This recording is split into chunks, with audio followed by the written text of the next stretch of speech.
Now, The Hunt Palmer Show. This is a catastrophe. You are now listening to The Hunt Palmer Show. Brought to you by Renaissance Homes and Pools on 104.5 ESPN Baton Rouge. That's what I wished for when I blew out my candle. Locking down the middle of the day. Live from the Raising Cane studio. This is Hunt Palmer. The floor is yours.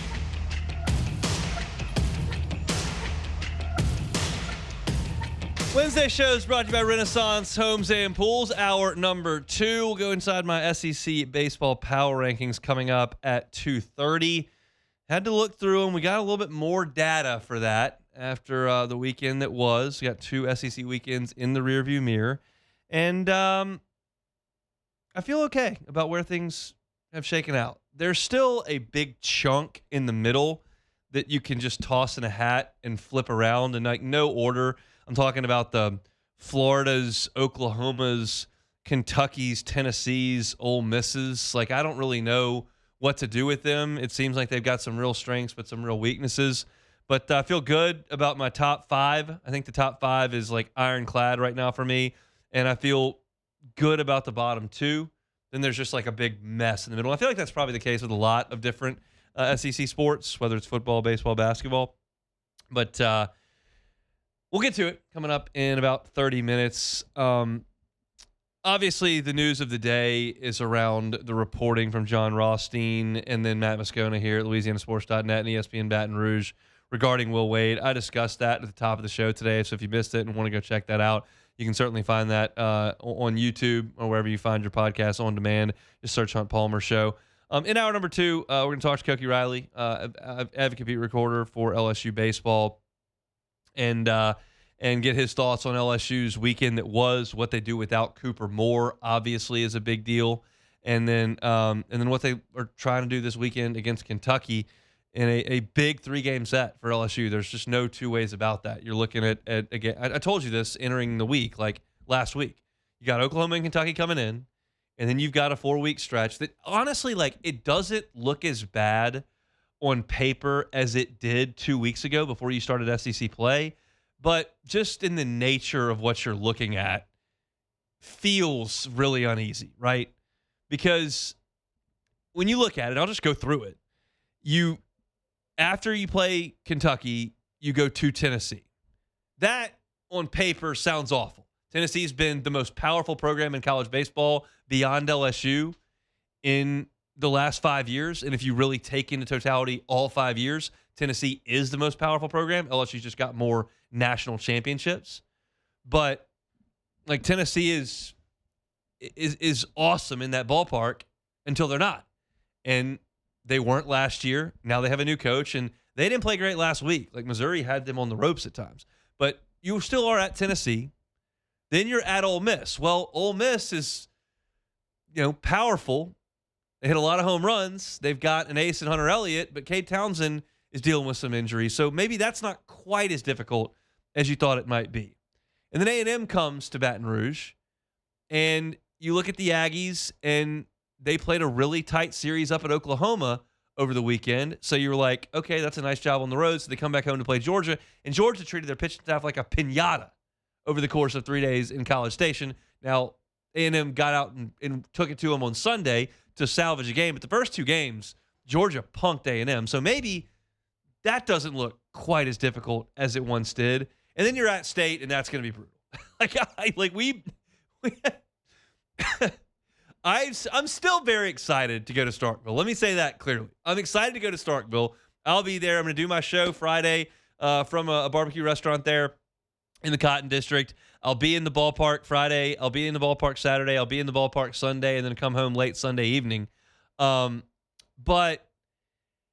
that's an intimidating series because that team is legit.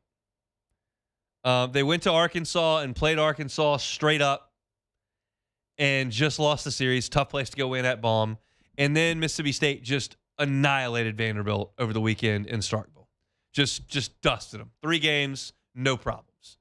So that one is tough. But the 3 in front of it, while far, far cries from easy, are not quite as hard on paper as I thought they might be. Because Tennessee lost the series to Georgia, and then Ole Miss, stumbled out of the gates and dropped a series. They got 2 of 3 from Kentucky, but they got beat by Memphis last night. They were 0 for 15 with runners in scoring position. They've got some issues with their lineup that hits home runs but strikes out way too much.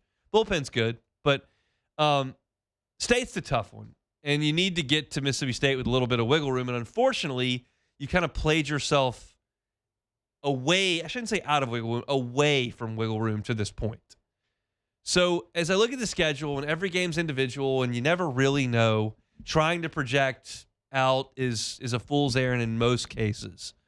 But where I sit, you're probably 2 games off your pace. And that stings because you had 2 outs in the ninth in the opener on Friday at Vanderbilt, and you had the lead with your bullpen guys ready to go on Saturday this past week and let it get away.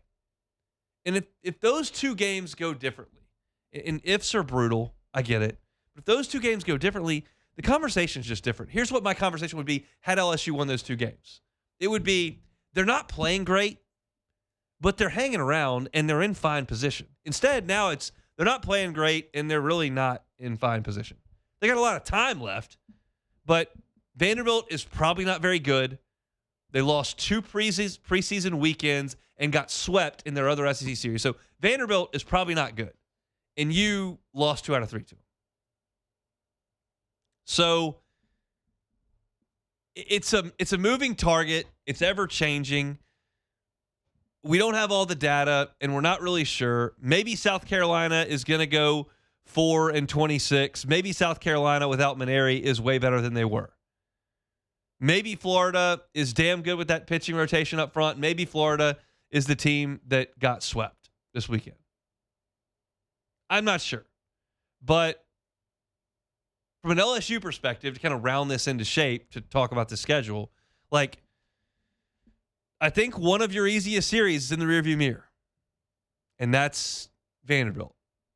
I think Oklahoma's decent. I don't think they're great. But the good news is, and we'll talk about this a little bit in the power rankings coming up in 20 minutes, is I think that Arkansas and Texas and Auburn are really good. I think they're really good. You don't play them. So while that does hurt from an RPI perspective, it could help you with wins and losses in the league. And you're just looking for wins at this point. So everything has to be considered when you look at LSU from a baseball perspective. You have to consider the talent level. You have to consider the way that they've played. You have to consider the head coach's track record. You have to consider the 2 guys at the front of the weekend rotation. You have to consider the schedule and what it has and what it doesn't. And when I put them all together at this point right here, right now, March 25th, I see a team that is probably going to be fighting for its chance to get in the NCAA tournament. That's what I see. That's the most realistic thing. I don't think LSU is going to lose 8 of 10 weekends. They're 0-2 right now. I don't think they're going to lose 8 of 10. I don't think that it's reasonable to suggest they're going to get scalding hot. And as they're sitting here at 2-4, they're going to go, 18 and whatever that is, 5 the rest of the way and win 20 league games. I don't think that's going to happen either. I think their ceiling is a top 16, and their floor is missing the whole thing because they just don't figure it out. That's a tough conversation to sit here and have, but it's one that I think is reasonable. What do I think's going to happen? I think LSU is going to win its fair share. I think they're going to struggle on defense. I think that Cooper Moore is going to take some time to come back, and I think they're probably going to be a 2 seed. That's what I think they're going to be. You put me on the spot, tell me I have to project it. I think they're probably a 2 seed. And I think they're pretty good too. I think they're going to play better in April and May than they did in March. I think they are. I think Evans is going to be better. Not than he was last week, but in totality, which he was not good for the first 5 weeks of the year. He had one good start. I think Evans will be better. I think Schmidt will be good.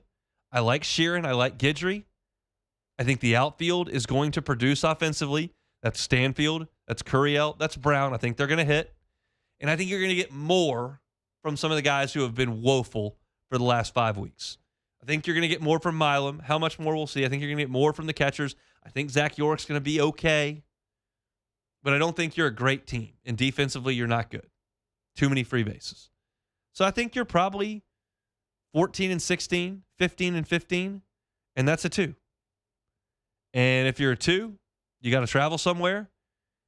Hopefully, they don't send you to UCLA, quite frankly, which they did when you were defending national champion in 2010. And you send Evans and Schmidt out there, and you see if you can hit your way through it. Nobody asked for this segment on March 25th, but I'm just telling you what I think. I've been wrong plenty of times. I could be dead wrong about this. I panicked on the 2023 team because of the bullpen. I quit on the 2024 team at 3-12. I've been wrong a lot. I've been right a lot. So take that for what it's worth. It's just my opinion.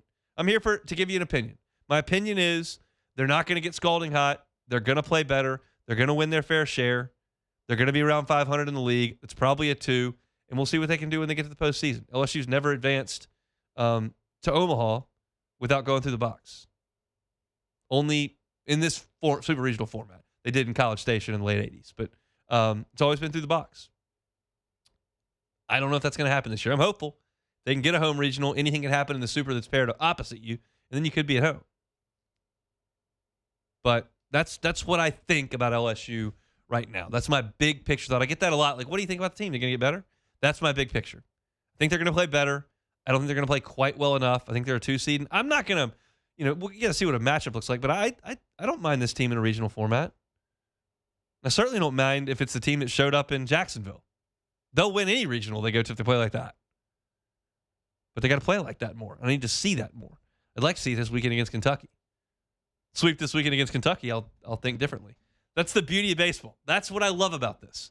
I love the fact that you don't really know. In football, LSU, call a spade, LSU's played poorly for 3 weeks. In football, you play poorly for 3 weeks, cancel Christmas. It's over. It's over. Bad for 3 weeks, you're done. Men's basketball, you can play bad for 3 weeks. In college baseball, you can play bad for 3 weeks and turn it back on. I love that. I like the hope it provides. There will be plenty of people out there that say, this team stinks. I don't have fun watching them. They're not going to get to a championship. Who cares? And you can think that way. That's fine. But I tend to lean on optimism during baseball.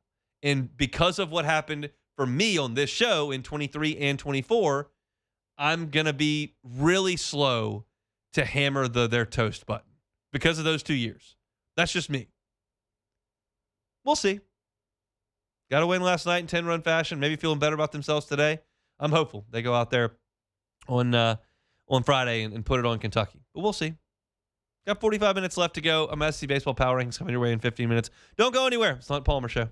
The Hunt Palmer Show. One Bath and Closets. OneBathAndClosets.com is the website. David Duvall and his team, 30 years redesigning and remodeling bathrooms and closets.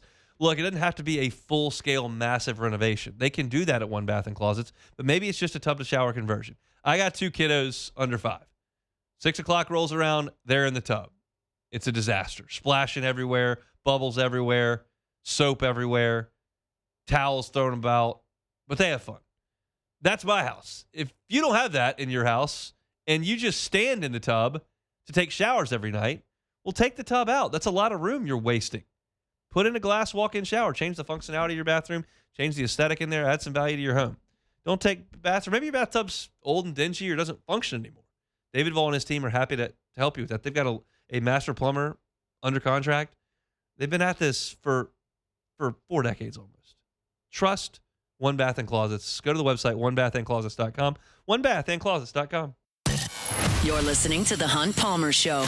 Brought to you by Renaissance Homes and Pools.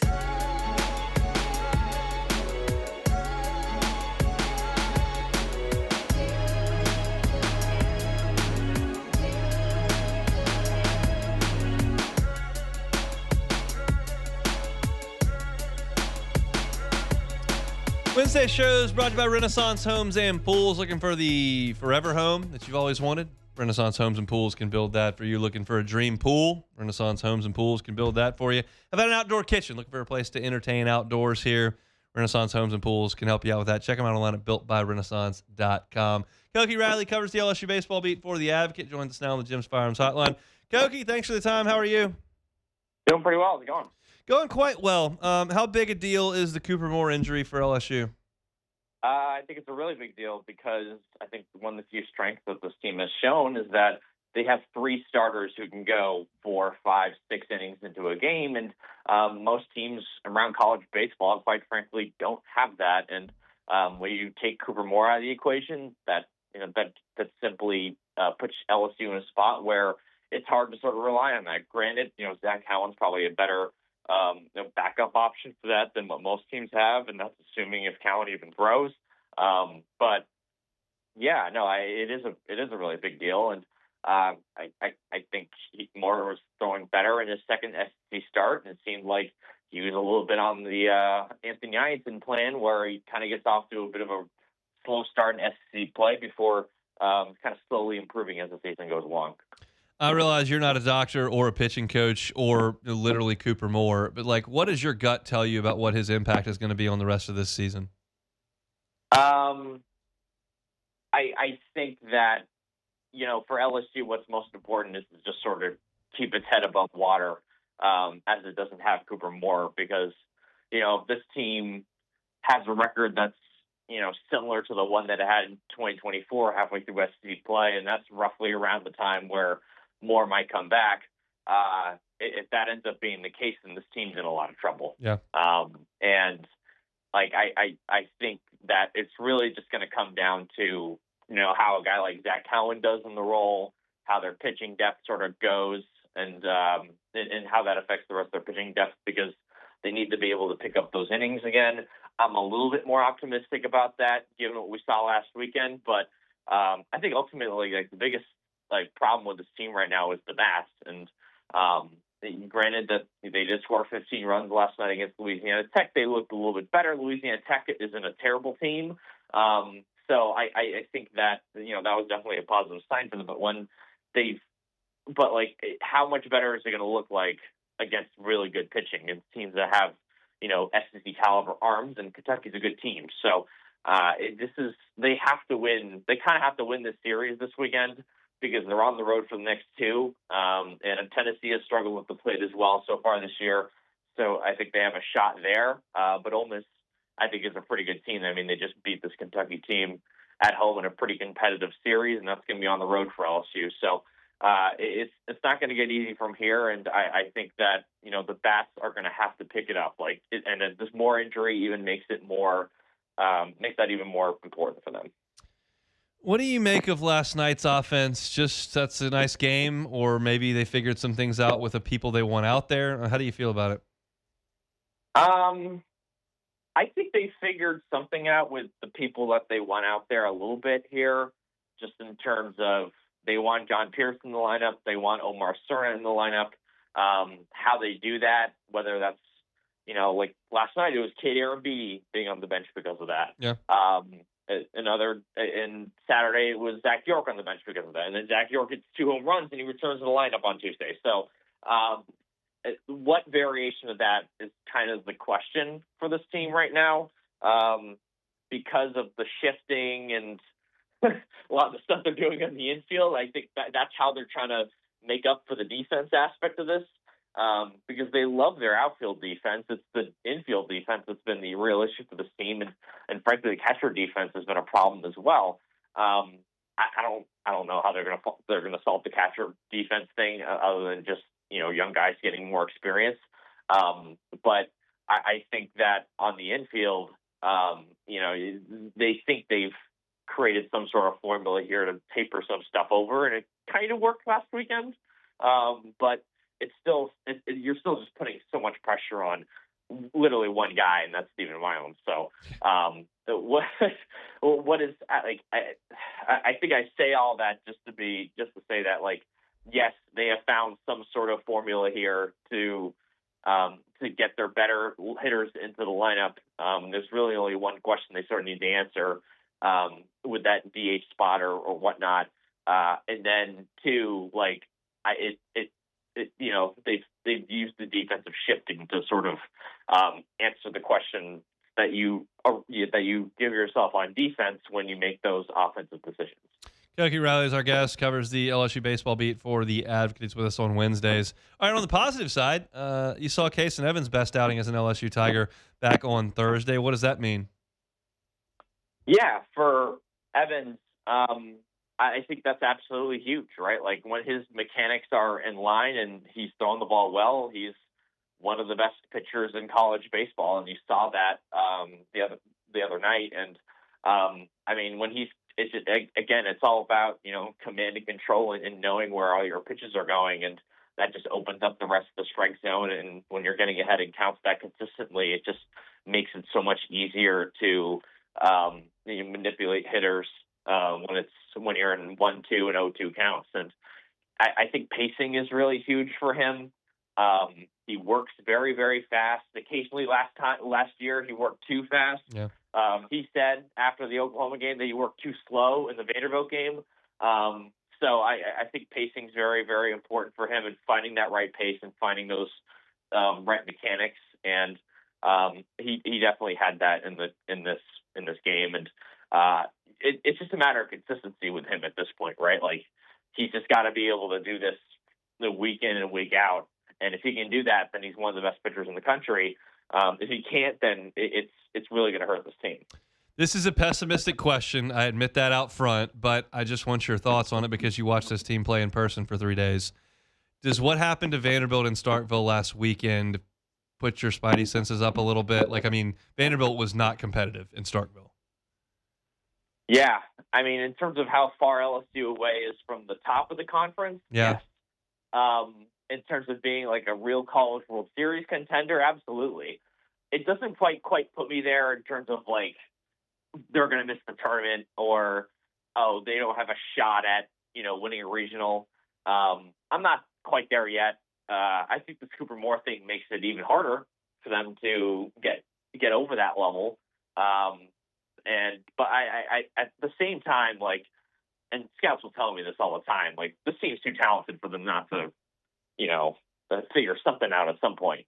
And that, I mean, so like which, that does make sense. And like, we are talking about still relatively small sample sizes when it comes to the sport of baseball, where, like like the way this thing is supposed to work out, it's supposed to work out over 80 games, 100 games, 120 games. And quite frankly, we only have 56 before we even get to the postseason. So it's a sprint. And because of that, some of this might just be some variance involved. But I'd say overall, like, I think you're right in the sense of like Mississippi State is clearly on a different level than LSU right now. I don't think that's even debatable. But does that mean that LSU is going to like miss the tournament or anything? No, I don't think we're at that point yet. Let's talk about LSU and Kentucky this weekend before I let you get out of here. You've talked to Jay Johnson about playing fast catch. He's very familiar with Nick Mingione and the style of play that he plays at Kentucky. Like, what's your concern level with LSU defensively against a team that wants to do the things that Kentucky does this weekend? Yeah, it's got to be the biggest mismatch of the series, right? With Kentucky's speed on the base paths, their ability to play small ball, their ability to force defenses to play, as you said, fast catch. Catch the ball, get it out quick, make quick decisions with the ball in your hands. I mean, that sounds like a basketball term, but it's really, it's really big for the defense. And LSU shifting is going to be pretty big in this series. Just making sure they get all the scouting right. And really get into those tendencies and put Stephen Milam in the best position to get the ball as much as possible, because he's the one guy that you feel good about when it comes to fast catch. So, Zach York's got to play better defensively. He's really struggling in those sort of fast catch situations, throwing the ball to home plate. You're looking at a guy like John Pearson. Like, if he wants to stay in the lineup moving forward, he's got to play well defensively this weekend. At third base, there's no way of getting around that. And I think Trent Caraway at second base, like, he hasn't made a ton of mistakes, but he's really going to get tested this weekend against this sort of team. So really those the guys that you look at, and along with obviously Aaron Beattie / Cernak catcher. Yeah. Those are really the guys that you look at and you're like, they need something there when it comes to their defense. Or the pitchers can just strike everybody out. I think that would be fine with Jay Johnson and Nate Yeski. We'll see. We'll see if they're able to do that moving forward this weekend. Koki, we appreciate the time. We'll see you at the box this weekend. Yep, I'll see you there. Koki Riley with The Advocate, covering the LSU baseball beat. He is with us on Wednesdays, our Wednesday shows, brought to you by Renaissance Homes and Pools. We'll come back, and we will talk a little LSU, SEC baseball power rankings. That's next. The Hunt Palmer Show. Fabry Chevrolet GMC, FabryChevrolet.com, FabryChevrolet.com. Highway 61 in St. Francisville. I've been telling y'all, whether you're in Baton Rouge, just north of town in Zachary or Baker, over by Scotlandville, if you're in the Felicianos or over in Point Capee, no matter where you are, St. Francisville is a quick drive. My wife and I made the drive up there 3 weeks ago, and it's a hop, skip, and a jump. So if you're looking for a great deal on a Chevy or a GMC, go see the Fabry family at Highway 61 in St. Francisville. They've been in business in Baton Rouge for 35 years. Their reputation is phenomenal for a reason, because they take care of their customers. So if you're looking for a great buying experience, and we know there are ones out there that aren't great. If you're looking for a great buying experience, go see them at Fabry Chevrolet GMC on Highway 61 in St. Francisville. Looking for a Chevy Tahoe, looking for a Chevy Suburban. You got a family road trip coming up this summer that you want to have an SUV for, Fabry Chevrolet GMC. On that note, they've got GMC Yukons and Denali's as well. Check out the entire inventory online at FabryChevrolet.com. Make that short drive to St. Francisville. See my friends at Fabry Chevrolet GMC. You're listening to The Hunt Palmer Show, brought to you by Renaissance Homes and Pools.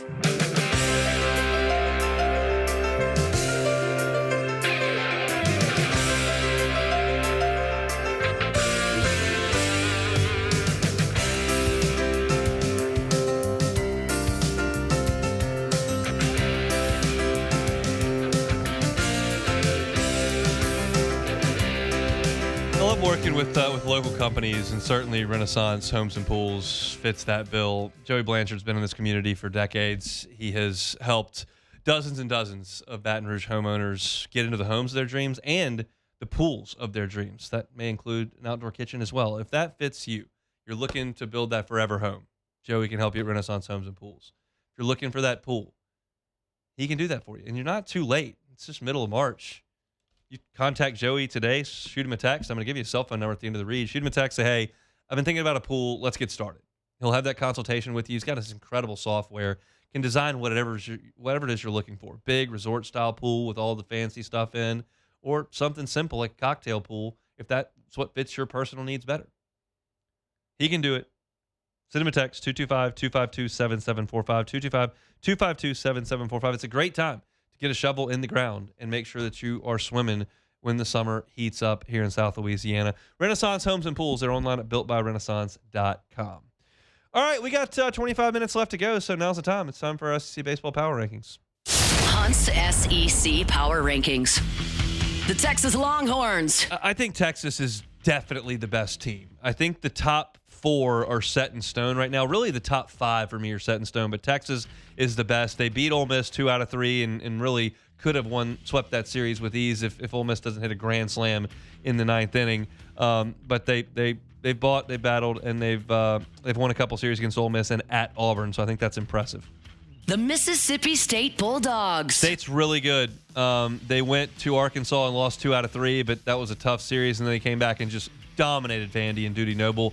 Bad news, Mississippi State, McPherson, their Friday starter, is dealing with some injury stuff. He's not going to pitch this weekend against Mississippi State. Sounds like it could be okay down the line. There's no UCL issues. Brian O'Connor was very clear about that, but there is an issue, not unlike Cooper Moore for LSU. It's a Friday guy, though. We'll see how that goes, but I like State a lot.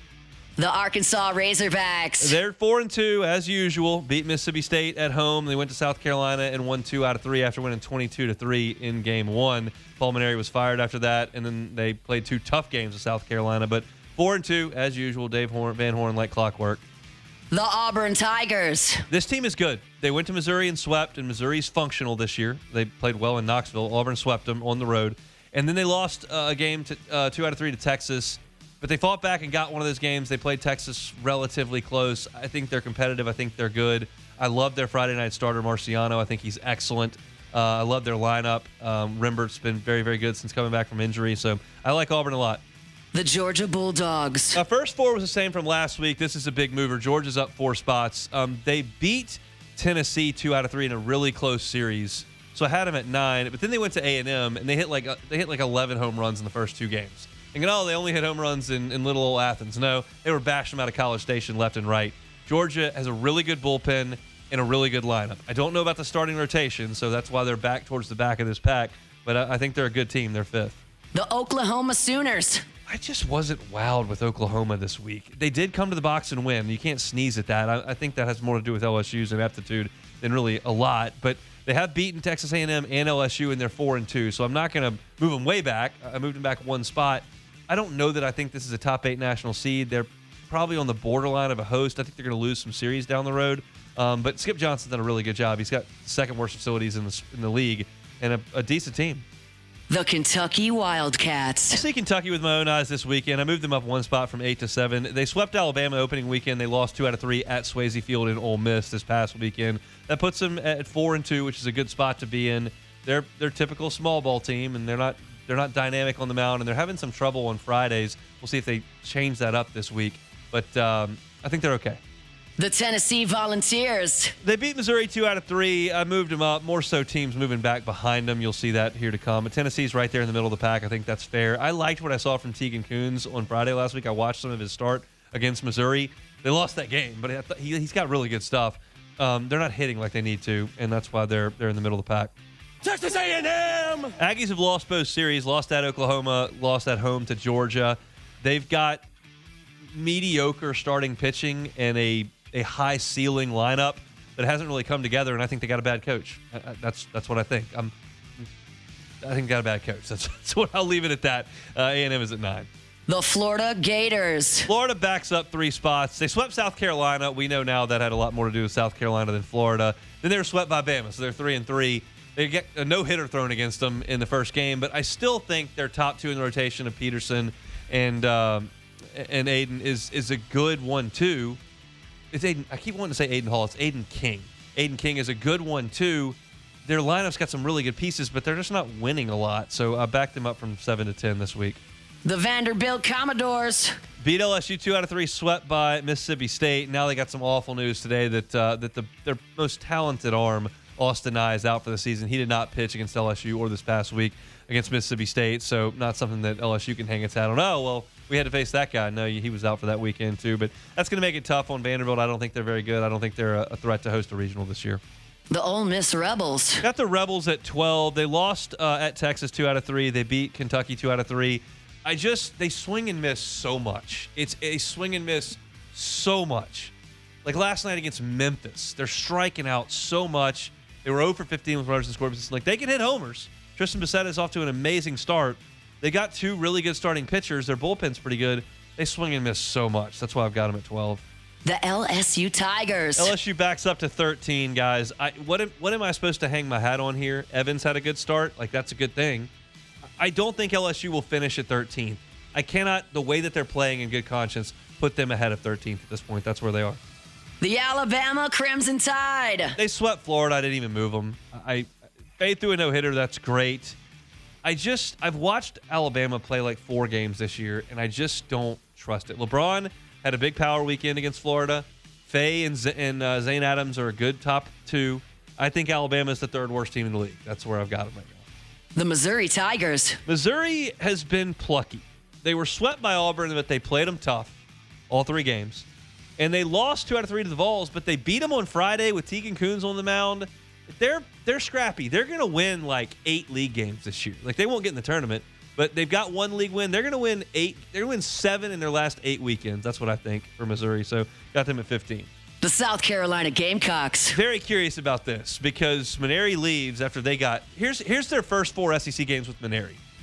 Got shut out and lost. Got shut out and lost.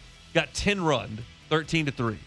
Then they lost 22-3 in a game they were down 22-0. That's the first 3. Shutout, 10-run, 10-run. And then they fired Maneri, came back and won a game, and then fought really hard. And we're in a game with Arkansas. Maybe they're scrappy the rest of the way. Maybe that was just a bump from firing the coach. I tend to think the latter. I'm curious, though, because LSU's got to play South Carolina, and I'm counting on LSU getting 3 wins that weekend. It's a lot to count on an SEC weekend. The way LSU's playing, can't even beat Sacramento State in a series, so me saying they're going to sweep an SEC team's real ambitious, I know. But I'm counting on 3 wins. They need to put it back in the deep freeze, hopefully. That's your SEC Power Rankings. Top 4 stay the same. Texas, Mississippi State, Arkansas, and Auburn. Georgia up 4 spots, number 5. Then Oklahoma at 6. Kentucky at 7. Tennessee at 8. A&M at 9. The Florida Gators at number 10. Vandy at 11. You're thinking, where the heck is LSU? Well, they're not at 12. That's Ole Miss. LSU's at 13. Alabama 14. Missouri 15. South Carolina 16. My top 4 were the same week over week, and my bottom 3 were the same week over week. It's the ones in the middle. It's 1, 2, 3, 4, 5, 6, 7, 8, 9 teams in the middle that I think could be regional hosts that could be fighting for their life to get in the tournament. That's how slim the margins are in this league. We know that, and that's what I think about the SC Power Rankings this week. So let's move on, and we'll come back and close out the show next. The Hunt Palmer Show. Let me tell you about First American Bank and Trust. Let me tell you where you can go to the website first. That's FABT.com, FABT.com. They've been at this for 116 years. You do something 116 years, you probably got to hang for it. They do. That's why they got 25 locations throughout Southeast Louisiana. So there's always one near you, no matter where you are in our part of the world. Just look when you're driving. You'll notice First American Bank and Trust. If you're looking for a new bank, you're looking for a loan commercially, who should I do business with? You're looking for a loan personally for a new home that you're building or buying. First American Bank and Trust is your community bank. They've been here for over a century. Their management, branch to branch, averages 25 years with the bank. And the people that are making the decisions about you and your money are local. They're part of your community. They're at church with you. Their kids go to your school. They're on the baseball team and the softball team. That's what makes First American Bank and Trust awesome. And if you think, well, they're local, they probably can't help me with what I need. I'm a pretty sizable business. They've got 25 locations. They've got the assets to help you. So contact them. Go see them in person or check them out online, FABT.com. It's First American Bank and Trust. You're listening to The Hunt Palmer Show, brought to you by Renaissance Homes and Pools.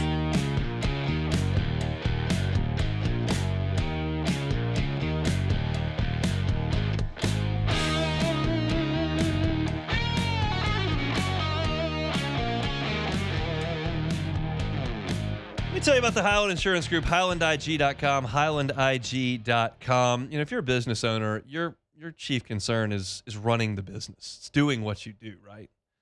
So you delegate. You've got a legal team. You've got an accounting team, maybe a CPA. You should trust your insurance broker the same way and delegate in the same way. And the Highland Insurance Group is who you should trust because they are phenomenal in terms of their knowledge technically of insurance. So no matter what it is that you do, they've got clients that are in that line of work. They know what carriers want that kind of risk, and they can place you with the proper carrier. They're an independent broker, so they've got contracts with dozens of markets. They can place your program where it needs to be at the right price with the right coverages so you can just work and not worry about that next hurricane and not worry about the next car wreck or not worry about what your employee clicks on an email that he or she probably shouldn't click on. Not to worry about that cyber attack that might happen there. Might not have to worry about that workers' compensation issue. That's what the Highland Insurance Group does. They're technical experts. So if you're looking to take insurance off your plate, just let your broker handle it. Someone you can trust. Not just somebody that's running to you with the lowest price possible. Get what you pay for, right? Trust the Highland Insurance Group. Trust Jonathan Carbo. HighlandIG.com is the website. HighlandIG.com. All right, I'm reading this. I'm not going to play the sound because it would be too difficult to get to it at this point. But John Rothstein from CBS has issued an update on his Will Wade reporting. Earlier today, he sent out a tweet suggesting that LSU was moving toward hiring McNeese athletic director Heath Schroyer. We've talked about that. Matt Moscona's reported the same thing at LouisianaSports.net, which you can read up there for free. Rothstein's got his finger on the pulse of college basketball as well as anybody. And so he reported that Heath Schroyer would be hired by LSU, that he and Dr. Wade Roos hired Will Wade at McNeese, and that they would work towards getting Will Wade to LSU. Here is a quote from John Rothstein's latest update at 2:20 this afternoon.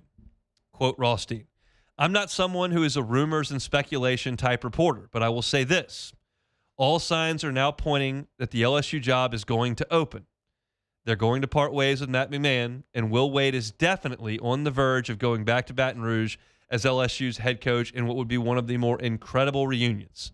I'm telling you, barring something unforeseen, Will Wade is going to be the head coach at LSU." That's John Rothstein talking. It's not Hunt Palmer. But look, as we talked about 1 hour and 40 minutes ago, it's just connecting dots. Why are you smiling so hard, Hunt? It's just connecting No, dots. the people can't see right now. I was watching these NC State guys spin their wheels, and it's just like you're just not paying attention.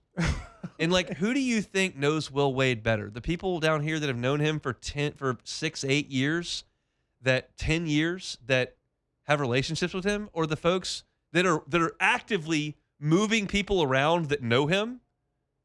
Lee Mallett, Board of Supervisors chairman. Yep. Roos, president of the university. Schroyer, athletic director, like actively moving people around that know him, or the people on Tobacco Road who have known him for 11 months, who would be the last to know that. Like and then they looked at LSU and saying that, and like, what are they talking about? He's definitely not doing that. It's like, do you know? Like, do you really know? You don't know. You don't know.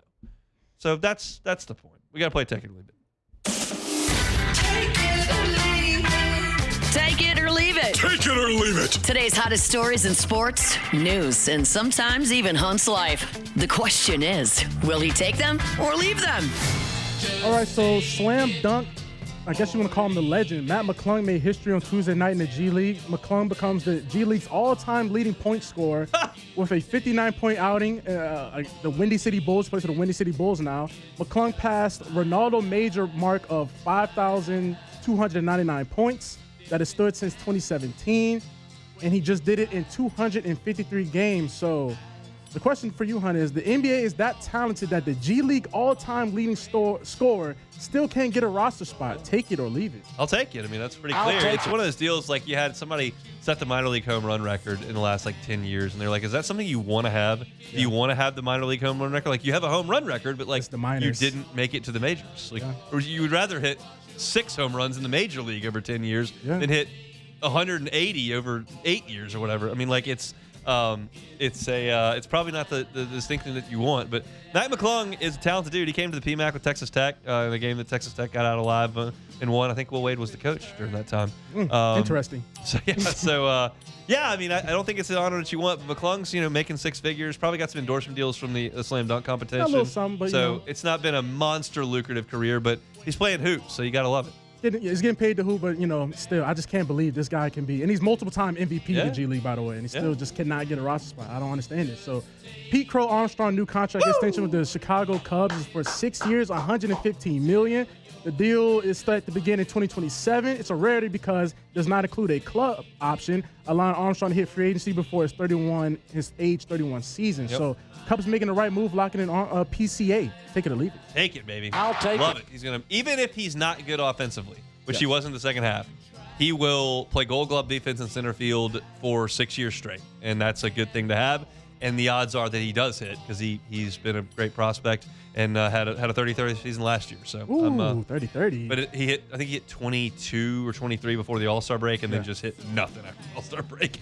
But they got it done. PCA wants to get it done. He's struck up a huge relationship with Caleb Williams and Bedard, who's the Blackhawks' young superstar. Okay. So they all go to each other's games and stuff. They're all super popular in Chicago now. So he'll be the face of the franchise. Like Bregman's there, Dansby Swanson's there. He's the young got some guys, but he's the future of the Cubs. And he's a big dramatic. He's a big personality too. So it's a good thing. I'm fired up.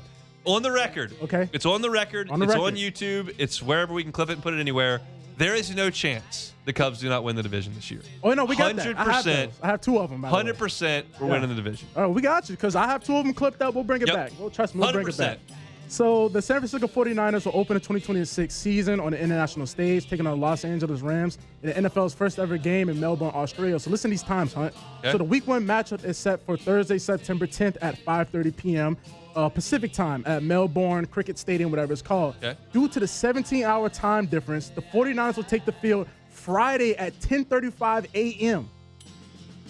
Yes, 10:35 a.m. So is the NFL getting sickening with this? Take it or leave it. I'll take it. I mean, it's 25 minutes later than the college kids play in the SEC if they play at 11. It's 25 minutes later than Ohio State and Michigan play. The pros can certainly get up and play at 10:35 in the morning. But I don't like it. I think it's fine if our professional sports teams play at their home stadium in front of their home fans. Yeah, week 1, by the way. I think that'd be just fine. So I don't like it. I don't like the money grab constantly.